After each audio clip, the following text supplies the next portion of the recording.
Kita kembali kepada tanah karena memang asalnya dibentuk dari debu tanah, tapi roh kita asalnya dari Tuhan. Jadi kembali kepada Tuhan. Nah, ketika kita ngerti prinsip ini, saudara tidak bisa lari dari tanggung jawab untuk berkualitas ini di dalam hidup. Bukan cuma sekedar kualitas secara fisik, secara jasmani, tapi juga kualitas secara rohani. Ya.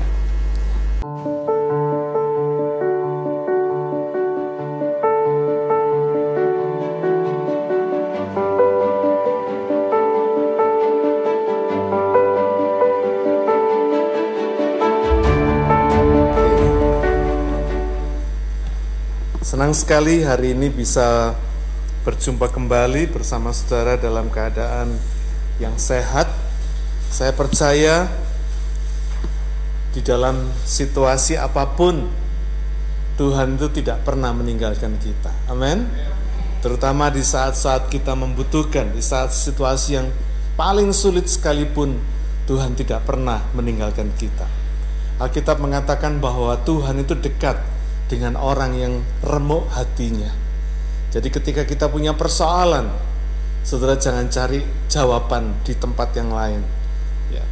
Saya ingin menyapa setiap jemaat kita yang diberkati oleh Tuhan hari ini, termasuk jemaat global kita, para YouTube subscribers maupun yang belum subscribe. Ternyata banyak orang yang meskipun tidak atau belum subscribe, tapi mereka dengan setia mengikuti kebaktian kita. Ya. Saya percaya apa yang akan saya bagikan pada hari ini semoga bisa jadi berkat buat kita semua. Pagi ini saya akan bicara tentang hidup yang berkualitas. Ya. Ada kata-kata bijak yang mengatakan hidup ini bukan tentang berapa lamanya, tapi bagaimana kita hidup. Ya. Karena itu ini bicara tentang satu keadaan, satu hidup yang ada batas waktunya. Ya. Karena itu hidup yang punya batas waktu ini harus diisi dengan segala sesuatu yang berkualitas, saudara. Karena banyak kita cuma berpikir tentang kualitas yang kelihatan. Minggu yang lalu kita sudah bicarakan tentang ada dua dunia, ada dua fakta, yaitu dunia yang kelihatan dan dunia yang tidak kelihatan. Nah, banyak orang lebih mudah memikirkan apa yang kelihatan, ya. Tetapi jarang sekali memikirkan tentang yang tidak kelihatan. Karena itu hidup yang punya batas waktu ini harus diisi dengan segala sesuatu yang bukan hanya sesuatu yang berkualitas dalam apa yang kelihatan, tapi sesuatu yang berkualitas juga di dunia yang tidak kelihatan. Minggu lalu kita sudah melihat betapa Alkitab mengatakan yang kelihatan itu bersifat fana, yang tidak kelihatan bersifat kekal. Karena itu kenapa fokus kita tuh bukan yang fana, bukan yang kelihatan, karena yang kelihatan ini bersifat sementara. Fokus kita harus kepada yang tidak kelihatan, karena yang tidak kelihatan ini bersifat kekal. Ya, kita masih ingat ya. Nah, karena itu kalau kita tahu bahwa apa yang harus kita isi di dalam batas waktu hidup yang terbatas ini adalah sesuatu yang berkualitas, maka kita tahu betul bahwa kita perlu memperhatikan apa saja yang mestinya berkualitas dalam hidup kita. Segala sesuatu yang melibatkan waktu itu membutuhkan kualitas. Saudara beli mobil, saudara tentu berharap supaya saudara bisa pakai mobil itu di dalam lifetime-nya, betul? Kalau saudara beli mobil baru terus 1 bulan mangkrak, saudara harus masuk bengkel dan masuk keluar, saudara pasti akan kecewa. Saudara tidak berharap beli mobil dengan kualitas yang seperti itu. Ya. Demikian juga kualitas iman kita itu diukur dengan waktu, saudara. Seringkali banyak orang hidup di dalam satu kualitas iman di masa yang lalu. Seringkali orang berkata, oh dulu saya begini, oh dulu saya begitu, dulu begini, dulu begitu. Dulu. How about now? Bagaimana sekarang? Dulunya ya memang bagus, tapi bagaimana sekarang? Bagaimana nanti untuk yang akan datang? Saudara, inilah yang menjadi ujiannya. Waktu itu menjadi parameter ujian iman kita. Kalau kita sudah bisa hidup yang bagus di masa lalu, maka kita perlu juga mengisi iman kita itu yang bagus di masa kini dan makin bagus juga di masa yang akan datang. Amin. Ya. Dalam hidup ini saudara, meskipun kita tidak bisa mengerti semua, tidak mungkin kita bisa mengerti semua, karena memang kita adalah manusia yang terbatas, tapi at least kita punya satu yang sungguh-sungguh berkualitas, yang sungguh-sungguh membuat kita bisa survive ya di dalam kompetisi hidup ini. Contohnya, at least saudara mesti bisa ngerti satu bahasa, mother tongue saudara, betul? Supaya saudara bisa berkomunikasi. Bayangin kalau saudara nggak ngerti bahasa mother tongue saudara, bahasa ibu saudara, saudara nggak bisa berkomunikasi. At least saudara bisa punya satu keterampilan. Katakanlah misalnya naik sepeda, ataupun nyetir mobil, ataupun naik sepeda motor, supaya saudara bisa move ke sana kemari. Kalau enggak, saudara nggak bisa kemana-mana. Ya. At least saudara mesti punya satu keahlian profesi. Saudara ahli cleaning, ahli gardening, ahli electrician, ahli apalah, mechanical. Kadang saudara perlu sekolah, perlu mendapat gelar, perlu mendapat license, supaya apa? Saudara bisa cari duit dan saudara bisa survive dalam kehidupan ini. Karena itu memang tuntutannya, kayak tadi saya bilang ya, segala sesuatu yang melibatkan waktu, itu akan terjadi kebutuhan tentang kualitas. Termasuk juga kualitas iman kita. Karena itu kualitas hidup ini, terutama kualitas iman ini harus ditingkatkan saudara, supaya kita ini bisa survive. Bukan cuma survive di bumi ini aja, tapi survive di dunia yang tidak kelihatan ini, survive di dalam kekekalan ini ya. Sebab apa saudara? Sebab penguji kualitas yang terakhir itu siapa? Tuhan. Amin. Bukan orang yang di dunia ini, tapi penguji kualitas hidup kita yang terakhir itu adalah Tuhan. Karena kita ini tahu, kita sadar, kita percaya ada Tuhan. Makanya banyak orang tidak mau memilih untuk tidak percaya kalau ada Tuhan. Kenapa? Karena tidak mau tanggung jawab. Karena tidak yakin, tidak confidence bahwa dia bisa survive di dalam tanggung jawabnya di dalam kekekalan. Saudara, pagi hari ini saya ingin mengajak saudara untuk melihat kenyataan ini. Saudara suka nggak suka, ada Tuhan yang akan menguji kualitas hidup saudara dan saya, menguji kualitas iman saudara. Karena apa? Ada kekekalan. Kita nggak jadi seperti ini terus tiba-tiba habis gitu nggak ada. Enggak. Kita asalnya dari Tuhan, ya kembali kepada Tuhan. Betul? Bukan cuma sekedar kembali kepada tanah, tapi kembali kepada Tuhan.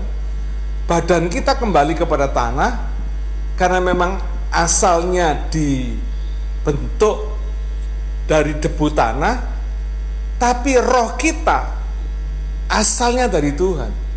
Jadi kembali kepada Tuhan.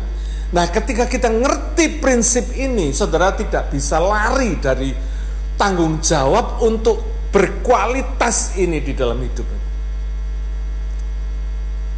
Bukan cuma sekedar kualitas secara fisik, secara jasmani, tapi juga kualitas secara rohani. Ya. Karena hidup yang berkualitas ala dunia ini, standar dunia gampang saudara, sederhana banget. Yang penting saudara pinter, yang penting saudara kaya, yang penting saudara populer, top, berkualitas, berkuasa. Itu ukurannya dunia ini tentang, kalau bicara tentang kualitas. Karena itu banyak orang yang terjebak di dalam lingkaran setan ini. Dia pikir, oh asal saya masuk dalam standar kualitas dunia yang seperti tadi saya sebutkan beres dah. Siapa bilang? Enggak, saudara. Itu kan menurut dunia, ukurannya dunia. Tapi bagaimana hidup yang berkualitas di dalam pandangan Tuhan? Ini yang mau kita bahas. Amin. Mari kita baca sama-sama. Buka Alkitab saudara. Mulai sekarang saya biasakan saudara buka Alkitab ya. Buka Alkitab saudara. Klik handphone saudara. Kalau perlu download Alkitab saudara di mobile phone saudara ya. Ibrani pasal 7. Kita akan baca dari ayat 1 sampai ayat yang ke-10. Ibrani 7 ayat 1 sampai 10. Ya. Sebab Melkisedek adalah Raja Salem dan Imam Allah yang Maha Tinggi. Ia pergi menyongsong Abraham ketika Abraham kembali dari mengalahkan raja-raja dan memberkati dia. Kepadanya pun Abraham memberikan 1/10 dari semuanya. Menurut arti namanya, Melkisedek adalah pertama-tama Raja Kebenaran dan juga Raja Salem, yaitu Raja Damai Sejahtera. Ia tidak berbapak, tidak beribu, tidak bersilsilah. Harinya tidak berawal dan hidupnya tidak berkesudahan. Dan karena ia dijadikan sama dengan anak Allah, ia tetap menjadi imam sampai selama-lamanya. Camkanlah betapa besarnya orang itu, yang kepadanya Abraham, bapak leluhur kita, memberikan 1/10 dari segala rampasan yang paling baik. Dan mereka adalah anak-anak Lewi yang menerima jabatan imam, mendapat tugas menurut hukum Taurat untuk memungut persepuluhan dari umat Israel, yaitu saudara-saudara mereka, sekalipun mereka ini juga adalah keturunan Abraham.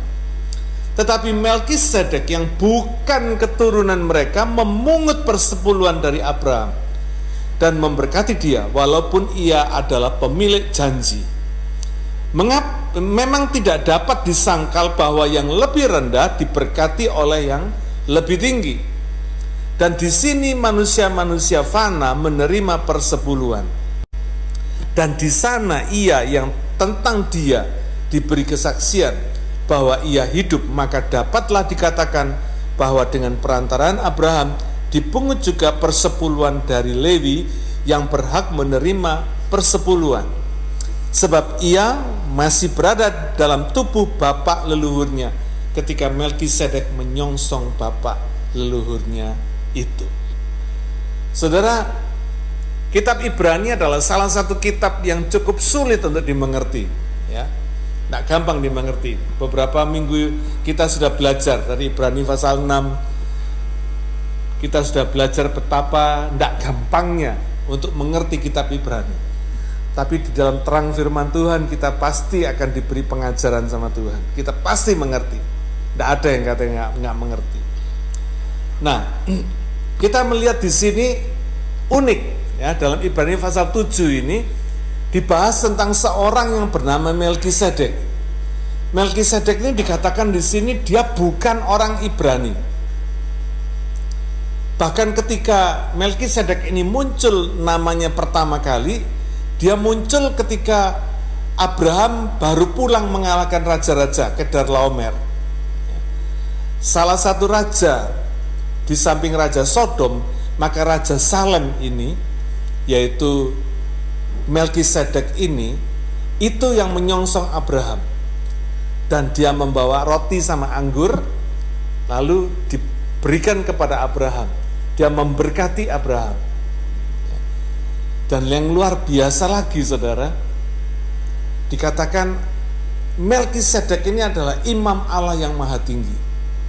Dan Abraham, bapak leluhurnya orang Israel, bapak orang Ibrani, memberikan persepuluhan kepada Melkisedek ini. Betapa hebatnya orang ini ya.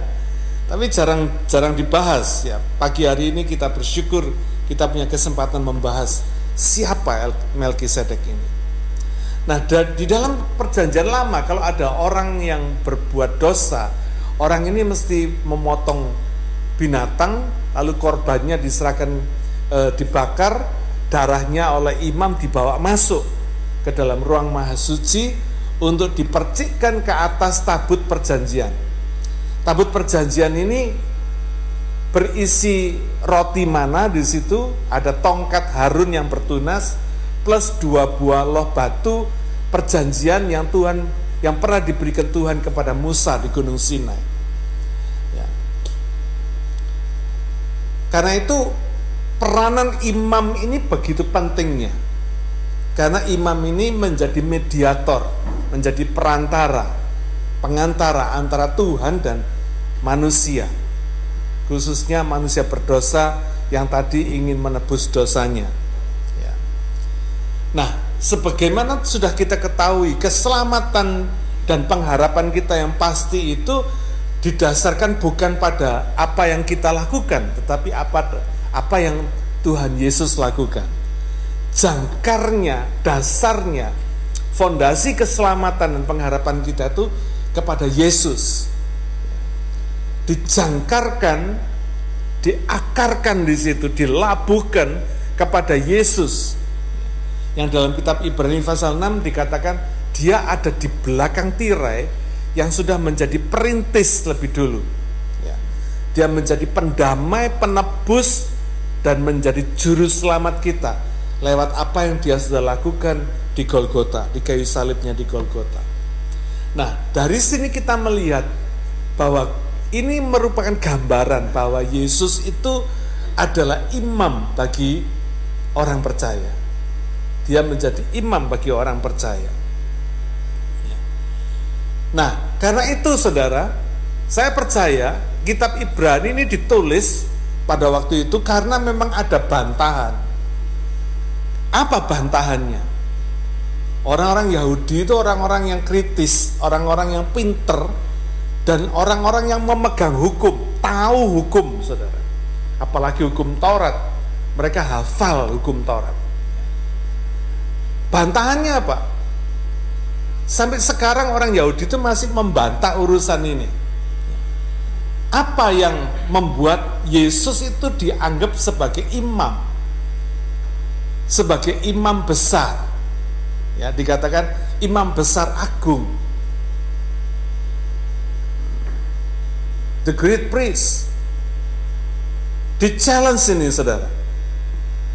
Kenapa? Karena Yesus itu dari suku Yehuda. Nah, orang Yahudi tahu bahwa yang namanya imam itu pertama kali diangkat oleh Tuhan adalah siapa? Harun. Dan keturunannya Lewi. Cuma itu aja, garis keturunan Harun dan Lewi. Itu yang bisa menjadi imam. Lah terus Yesus yang dari suku Yehuda tiba-tiba muncul jadi imam, ini dari mana ini? Makanya dalam kitab Ibrani dikatakan menurut peraturan Melkisedek. Ya. Siapa? Berarti kuncinya harus dicari. Siapa Melkisedek ini? Kenapa kok peraturan Melkisedek ini bisa membuat Yesus jadi imam? Yang menurut hukum Taurat nggak pernah ada itu. Nggak pernah ada ceritanya orang yang selain suku Lewi, selain keturunan Harun bisa jadi imam. Nggak sah itu, dianggap mereka nggak sah. Karena itu keabsahan Yesus sebagai imam di-challenge oleh mereka. Habis-habisan di-challenge. Nah karena itu saudara, untuk mengerti prinsip kebenaran dari Ibrani 7 ini, kita perlu melihat konteksnya. Mari kita baca. Ibrani 8 ayat yang pertama. Ini konteksnya. Ya. Ibrani 8 ayat 1. Inti segala yang kita bicarakan itu, yaitu apa yang kita bicarakan di ayat-ayat sebelumnya, ialah kita mempunyai imam besar yang demikian, yang duduk di sebelah kanan tahta yang maha besar di sorga. Jadi kalau saudara perhatikan, Ibrani 7 ini merupakan pusatnya kitab Ibrani, core-nya Ibrani 7 ini. Makanya dikatakan di sini yang dibahas apa? Konteksnya apa? Imam besar ini yang di-challenge. Ini yang nggak bisa diterima oleh mereka. Nah, Bayangin saudara ya, kualitas imamatnya Yesus aja di-challenge, diuji, dipertanyakan. Ini Yesus loh saudara, kualitas pelayanannya Yesus loh. Kira-kira kualitas pelayanan saudara diuji nggak? Ya, diuji nggak? Diuji. Kalau kualitas pelayanan saudara diuji, karena kualitas pelayanan ini tidak terpisah dari kualitas hidup saudara, betul nggak? Diuji nggak? Diuji saudara. Yang namanya iman itu tidak diuji. Segala sesuatu yang bicara tentang kualitas itu diuji. Makanya kalau saudara beli apapun juga ada tiknya, pas, ya kan? QC-nya sudah pas, ada di tik, pas, ada ujiannya. Dalam setiap produk ada QC-nya, quality control-nya, diuji. Lah kalau Yesus aja kualitas imamatnya diuji, bayangin sama saudara dan saya. Pelayanan kita semua akan diuji, saudara. Pikiran saudara akan diuji, perkataan saudara akan diuji. Makanya saudara nggak bisa bilang, oh saya cuma ngomong gitu aja kok. Nggak bisa saudara. Ini urusan diuji. Makanya kenapa kita mesti hati-hati, ngomong apapun mesti hati-hati, nggak boleh sembrono. Ya. Memang kita bisa salah, tapi jangan jadi kebiasaan. Oh cuma ngomong gitu aja toh. Apalagi orang Indonesia ya, ngomong dulu baru mikir. Mestinya kan mikir dulu baru ngomong. Ya. Diuji saudara. Perbuatan tindakan kita diuji. Ya.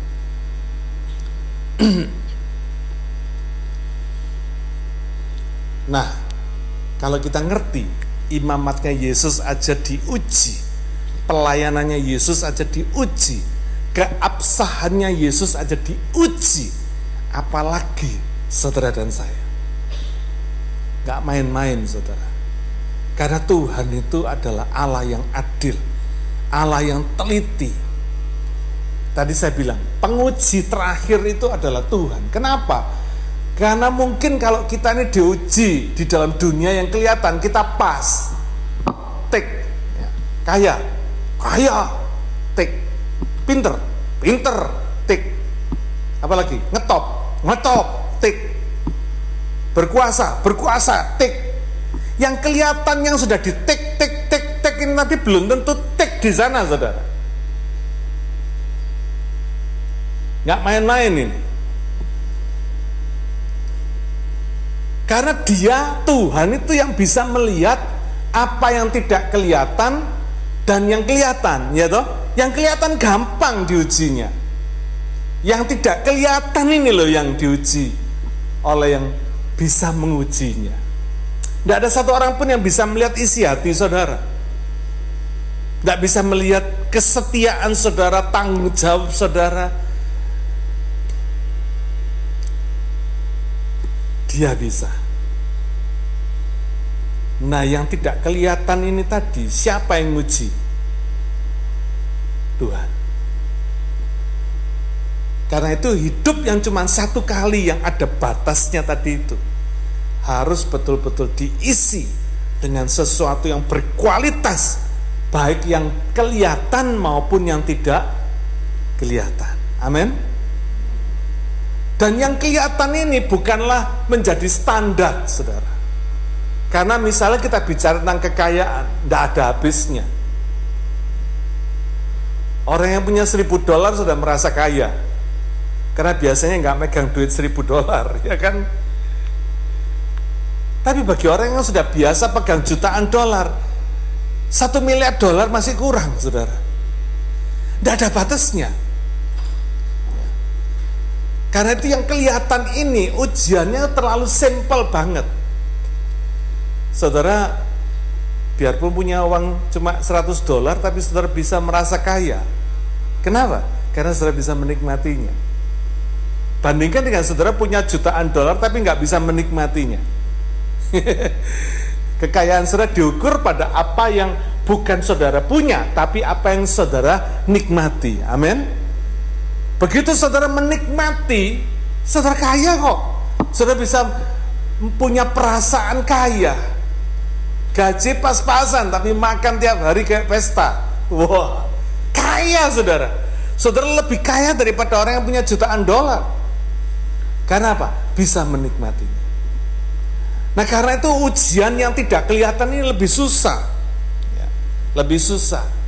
Nah, sekarang saya ingin mengajak saudara melihat kenapa ujian atas imamat Yesus ini didasarkan pada Melkisedek, pada peraturan Melkisedek. Ya, Tuhan itu memang luar biasa. Kejadian Melkisedek ini, dia hidup di zaman Abraham. Ya, ribuan tahun sebelum zaman Yesus, kira-kira gitu. Sebelum terjadi, dia sudah terjadi lebih dulu. Dipersiapkan Tuhan. Karena Tuhan itu maha tahu, saudara. Dia tahu bahwa imamat Yesus ini akan di-challenge. Ini manusia, saudara ya. Sudah ditebus, Yesus menjadi pendamai, sudah korban di atas kayu salib, mati buat kita, masih di-challenge lagi. Masih nggak dipercaya lagi imamatnya. Ya, manusia sangat tidak tahu berterima kasih. Betul nggak, saudara? Jadi saudara kalau ketemu orang-orang yang tidak tahu berterima kasih, nggak usah bingung, nggak usah heran. Kalau ada anak-anak yang nggak tahu berterima kasih sama orang tua, nggak apa-apa, biarin aja. Itu bukan urusan kita, ya. Karena memang manusia seperti itu, saudara. Yesus saja nggak tahu diterima kasih kok. Kita pun juga nggak apa-apa. Amin. Inilah manusia. Nah, sekarang kita akan lihat siapa Melkisedek ini. Ya. Banyak orang bingung baca kitab Ibrani pasal 7 ini. Ya. Apa hubungannya imamatnya Melkisedek dengan imamatnya Yesus? Mengapa Melkisedek ini dikatakan dijadikan sama dengan anak Allah? Wah, ada istilah yang terkenal dengan nama Kristofani. Penampakan Yesus di perjanjian lama. Mengapa kok dikatakan Melkisedek ini tidak berbapak dan tidak beribu, tidak bersilsilah, harinya tidak berawal dan tidak berkesudahan? Apakah betul Melkisedek ini lebih besar dari Abraham? Abraham yang dipanggil oleh Allah, dipilih oleh Allah menjadi bapak orang Ibrani, bapak orang beriman, orang yang paling top.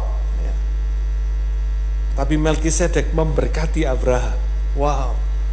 Apakah betul Melkisedek ini lebih besar dari Abraham? Sampai Abraham memberi persepuluhan yang terbaik dari rampasannya. Dahsyat, saudara. Ya. Mari kita lihat. Kalau dilihat dari data Alkitab, Melkisedek ini orang biasa, manusia biasa.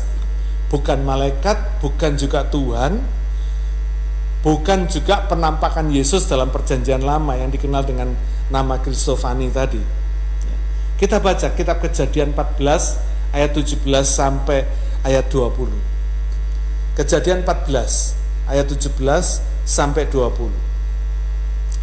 Setelah Abram kembali dari mengalahkan Kedorlaomer dan para raja yang bersama-sama dengan dia, maka keluarlah Raja Sodom menyongsong dia ke lembah Syawe, yakni lembah raja.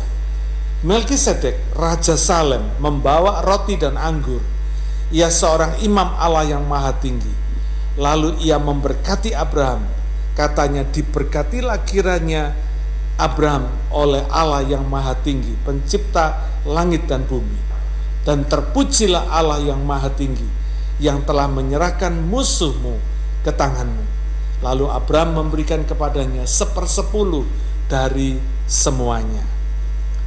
Saudara, rupanya Ibrani pasal 7 ini bicara tentang tipologi. Tipologi itu catatan yang kelihatan maupun yang tidak kelihatan, catatan yang tertulis maupun yang tidak tertulis, ya, yang dibicarakan secara tradisi dari mulut ke mulut, ya, yang written maupun yang verbal, ya. Ini yang disebut tipologi. Ternyata Ibrani 7 ini bicara tentang tipologi adanya imamat Melkisedek di perjanjian lama yang melukiskan imamat Yesus di perjanjian baru. Kok bisa? Ya. Makanya dikatakan Melkisedek ini dikatakan dijadikan sama dengan anak Allah. Ibrani 7 ayat 3. Kok bisa? Manusia kok dijadikan sama dengan Yesus yang adalah Tuhan, firman Allah. Ya. NIV mengatakan, terjemahan NIV dipakai, dijadikan sama dengan anak Allah ini dipakai kata resembling the Son of God. Ya. Mirip, menyerupai, resembling. Ya. Jadi kata dijadikan sama atau resembling ini bukan berarti ada dua pribadi yang identik yang sama. Bukan. Ya. Bukan. Seperti ini adalah seperti fotokopi. Ya. Fotokopi itu tidak sama dengan aslinya. Mirip, menyerupai, tapi bukan asli, kira-kira begitu. Ini pengertian kata resembling. Contoh, saudara pernah nggak dengar orang berkata gini, anaknya ini memang fotokopi bapaknya? Pernah? Dia ini memang fotokopi bapaknya, dia ini fotokopi maknya, kira-kira gitu ya. Mamanya fotokopi. Artinya apa? Si anak ini tidak sama dengan bapak sama maknya, bapak ibunya, enggak, tapi mirip, menyerupai. Ya. Inilah yang dimaksud dengan tipologi pelayanan imamat Melkisedek ini adalah pelayanan imamatnya Yesus. Saya ambil contoh lagi. Ulangan 18 ayat yang ke-15. Saudara tahu siapa kitab Ulangan yang nulis? Siapa? Musa. Ya, Musa. Seorang nabi dari tengah-tengahmu, dari antara saudara-saudaramu, perhatikan, sama seperti aku, akan dibangkitkan bagimu oleh Tuhan Allahmu. Dialah yang harus kamu dengarkan. Siapa ini? Yesus. Artinya tipologi pelayanan Musa ini sama dengan pelayanan Yesus. Kita tahu Musa ini adalah orang hamba Tuhan yang dipakai oleh Tuhan untuk membawa keluar bangsa Israel dari Mesir, membawanya mereka masuk ke tanah Kanaan dan masuk ke membawanya mereka ke padang gurun untuk masuk ke tanah Kanaan. Meskipun Musa sendiri tidak berhasil masuk ke Kanaan. Demikian juga ini bicara tentang tipologi pelayanan dari Yesus. Yesus membawa kita keluar dari kegelapan, dosa, dan maut, masuk ke dalam terang Allah yang ajaib. Ini Musa, tadi itu Melkisedek, ini Musa. Mari kita baca Mazmur 110 ayat yang keempat, contoh yang kedua. Mazmur 110 ayat yang keempat. Tuhan telah bersumpah dan ia tidak akan menyesal. Engkau adalah imam untuk selama-lamanya menurut Melkisedek. Ya. Ini Mazmur siapa yang tulis? Daud. Ya. Daud. Ya. Tata kerajaan Daud itu adalah tipologi tata kerajaan Yesus yang akan memerintah sebagai raja. Kita tahu ya, dalam pelajaran end time, akhir zaman yang pernah saya sampaikan dalam Bible study, Yesus akan memerintah sebagai raja dalam kerajaan 1000 tahun. Ya. Tipologinya Daud, pemerintahannya Daud yang begitu perkasa itu adalah bicara tentang pelayanan Yesus yang akan menjadi raja di dunia ini. Contoh yang lain saya nggak perlu bacakan, pelayanan Yosua itu juga tipologi, karena Yosua membawa Israel masuk ke Kanaan. Tipologi pelayanan Yesus yang membawa orang percaya masuk ke sorga. Abraham. Pelayanan Abraham adalah tipologi juga pelayanan Yesus. Kenapa? Karena Abraham mempersembahkan korban anaknya yang tunggal, Ishak, di Gunung Moria. Demikian juga Yesus menjadi korban anak domba Allah di atas kayu salib.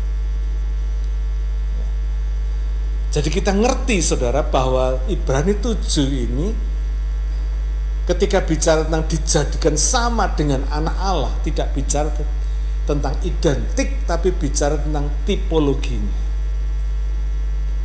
Karena nggak mungkin manusia sama dengan Allah, nggak mungkin. Tipologi pelayanannya merupakan gambaran dari tipologi pelayanan Yesus. Ya. Kitab Ibrani sesuai dengan namanya aja, kitab Ibrani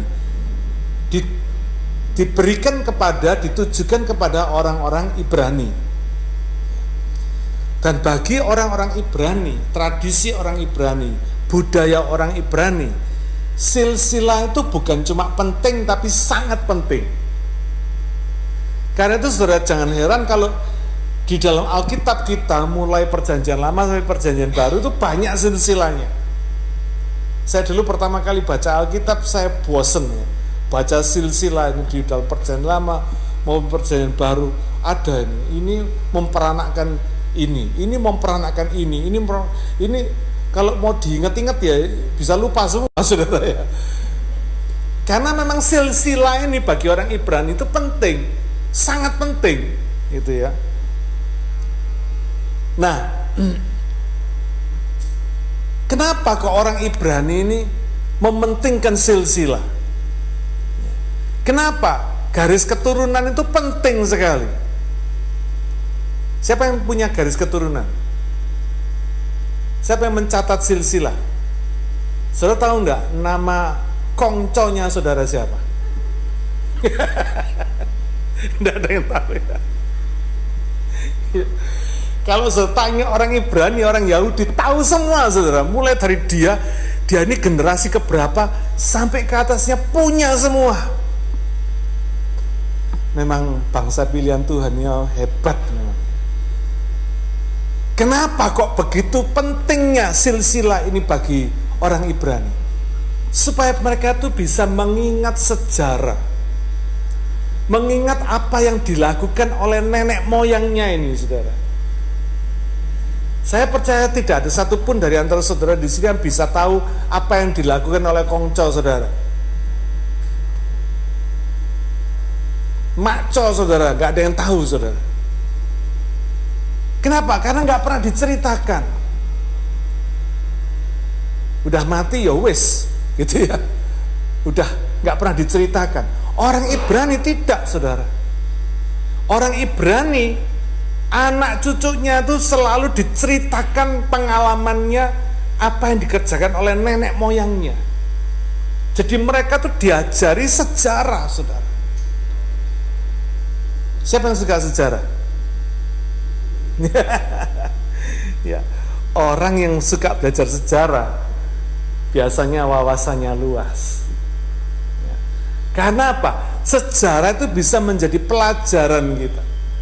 Perang Ukraina Romania ini gampang dilihat saudara, gampang dimengerti. Kenapa? Pelajari sejarahnya ya. Kemarin saya menulis di WhatsApp grupnya prayer meeting kita, tak tulis sama saya, supaya apa? Supaya kita ngerti apa yang terjadi. Belajar sejarah itu penting saudara. Mengingat apa yang sudah dilakukan oleh nenek moyang kita, itu penting sekali. Apa tujuannya? Bukan untuk membanggakan mereka, karena setiap generasi, setiap orang itu pasti punya plus minusnya, betul nggak? Manusia itu punya plus minusnya. Nah, bagaimana saudara bisa membuat sosok nenek moyang ini, keluarga saudara, ayah ibu saudara, yang saudara cintai ini tetap hidup di hati saudara? dengan saudara mengamalkan, melakukan, melanjutkan nilai-nilai kebaikannya, betul? Kalau ada orang meninggal, saudara berkata apa? Kalau ada kesalahannya mohon dimaafkan ya, gitu. Tapi setiap orang yang punya pernah hidup ini punya nilai kebaikan yang perlu diamalkan, perlu dilanjutkan. Ini yang diajarkan oleh bangsa Ibrani kepada anak cucunya, supaya bisa menghargai pendahulu-pendahulunya, orang-orang tuanya, dan bisa melanjutkan nilai-nilai kebaikannya. Ini maksudnya. Kenapa silsilah ini penting?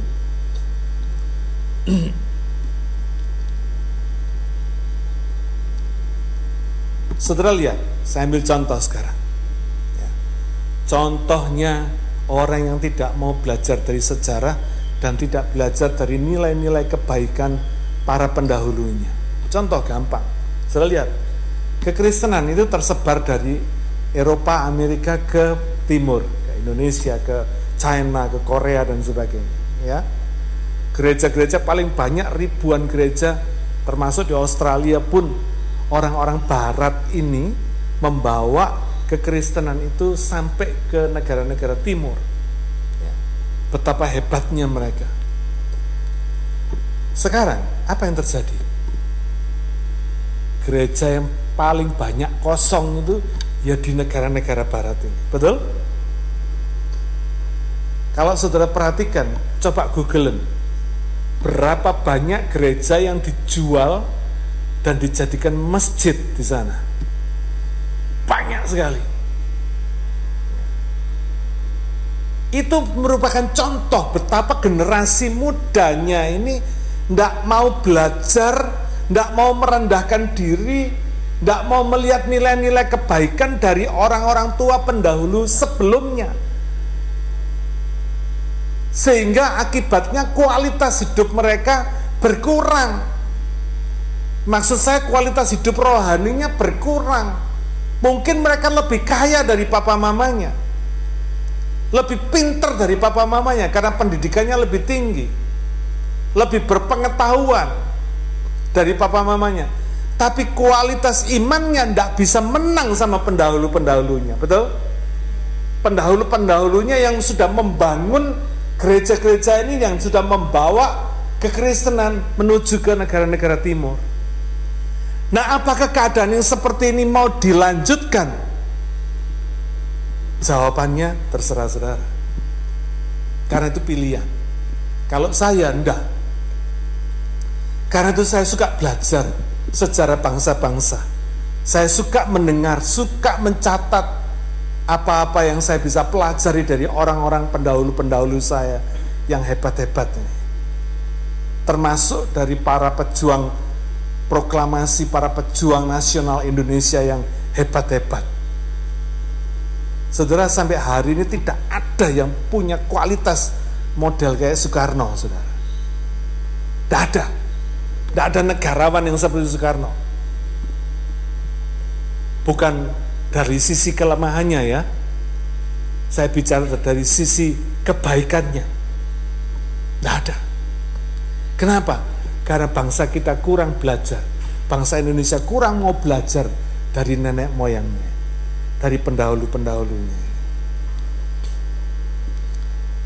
Akibatnya kualitas mental, kualitas pola pikirnya, kualitas kedisiplinannya, kesetiaannya ternyata tidak sehebat generasi sebelumnya.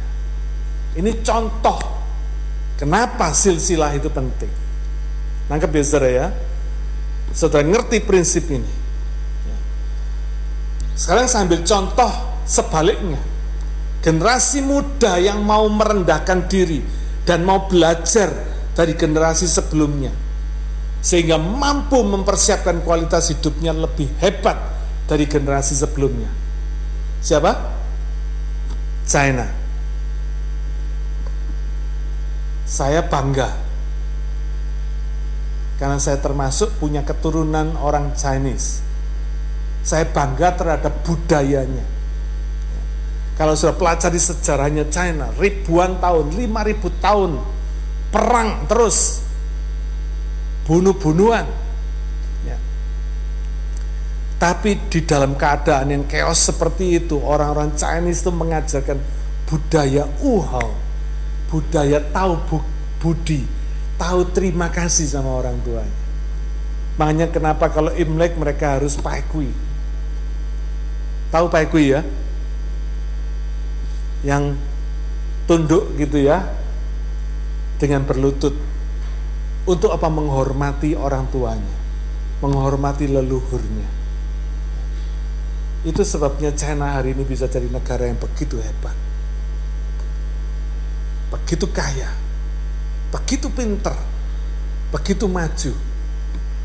Padahal generasi sebelumnya tidak seperti ini. Kerja kerasnya, uletnya luar biasa. Ya. Akhirnya generasi-generasi muda China ini menjadi generasi unggulan dunia saat ini. Kalau saudara perhatikan, semua di belakang Facebook, Instagram, WhatsApp dan sebagainya itu ahli-ahlinya, pencipta-penciptanya, para saintis dari China ini, yang dulunya dibayar oleh Amerika dengan mahal, sekarang mereka kembali ke China karena orang-orang China bilang, kamu pulang ke China, balik tak bayar lebih mahal daripada yang dibayar Amerika sama kamu.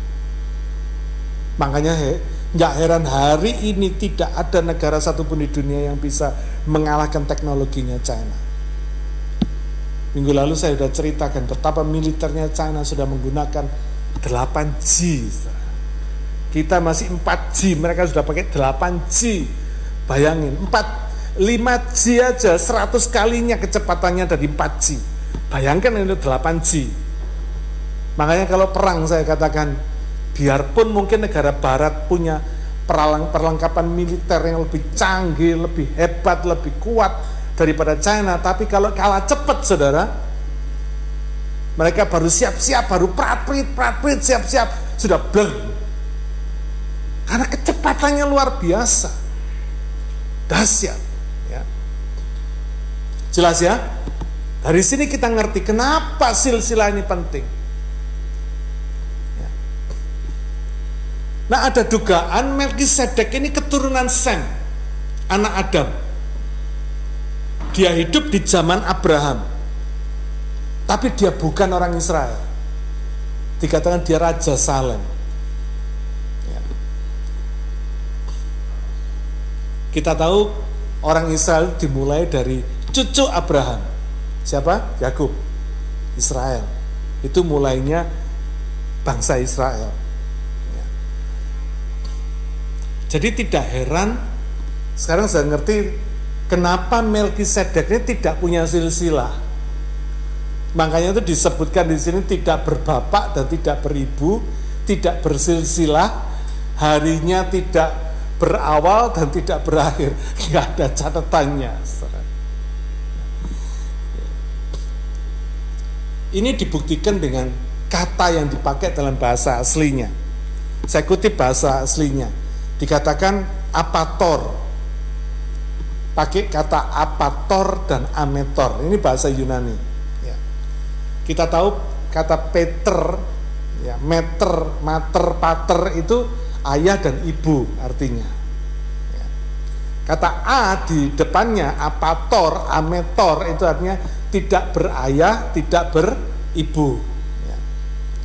Tapi kata tidak berayah dan tidak beribu ini tidak berarti tidak punya ayah dan tidak punya ibu, bukan begitu maksudnya.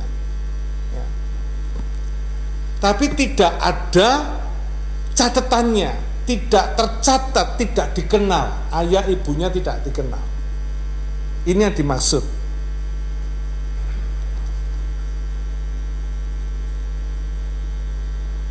Misalnya kita dengar orang berkata, kasihan ya, dia tidak berayah dan tidak beribu, artinya yatim piatu.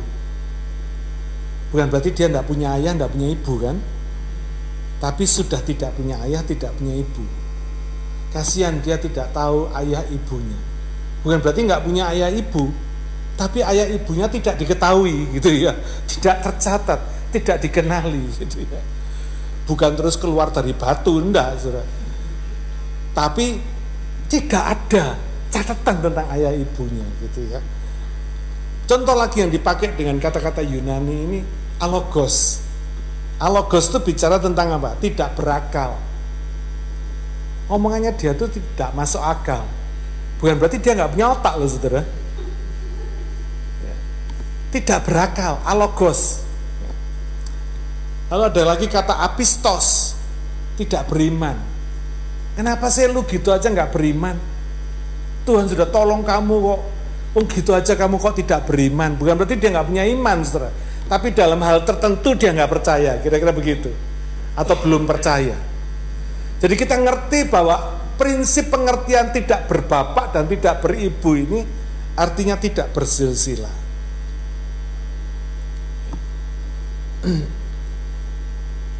Kalau Melkisedek aja, kalau Yesus aja ada silsilahnya dengan tujuan supaya mereka ini mengamalkan atau melanjutkan nilai-nilai kebaikan dari para pendahulunya, apalagi saudara dan saya.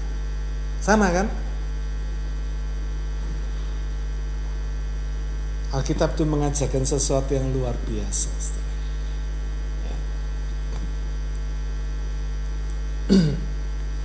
Jadi kita tahu sekarang Melkisedek itu bukan sosok misterius yang tiba-tiba ada di dunia dan tiba-tiba menghilang tidak tahu rimbanya.